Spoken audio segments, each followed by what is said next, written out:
কিল, ঘুষি আর তুমুল সংঘর্ষ। পর্তুগাল আর চিলির ম্যাচ দেখে থাকলে আপনার হয়তো এক মুহূর্তের জন্য মনে হবে ভুল করে রেসলিং দেখতে বসেছেন।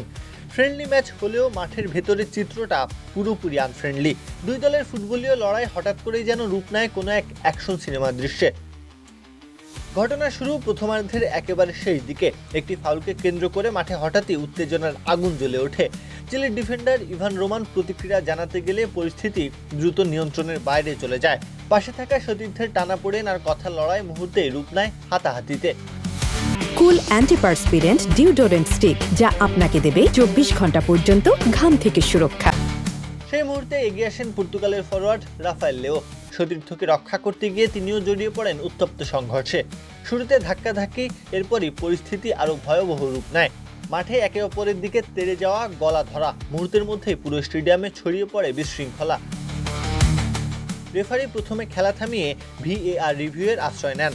রিপ্লেতে যা দেখা যায় তা আর কোনোভাবেই ফ্রেন্ডলি ম্যাচের সংজ্ঞার মধ্যে পড়ে না। উত্তেজনা চূড়ান্ত পর্যায়ে লেও ও রোমানের মধ্যে সরাসরি সংঘর্ষে জড়িয়ে পড়ার দৃশ্য স্পষ্ট হয়। এরপরই আসে কঠোর সিদ্ধান্ত। দুজনকেই সরাসরি লাল কার্ড দেখিয়ে মাঠ ছাড়ার নির্দেশ দেন রেফারি। তবে সব নাটকীয়তার মাঝেও শেষ পর্যন্ত ম্যাচের ফলাফল রয়ে যায় পর্তুগালের পক্ষেই। রেসলিং নয়, ফুটবল নৈপুণ্য দেখিয়ে 2-1 গোলের ব্যবধানে চিলিকে হারিয়ে জয় তুলে নেয় পর্তুগাল। প্রত্যহ কাব্য, খেলা 71।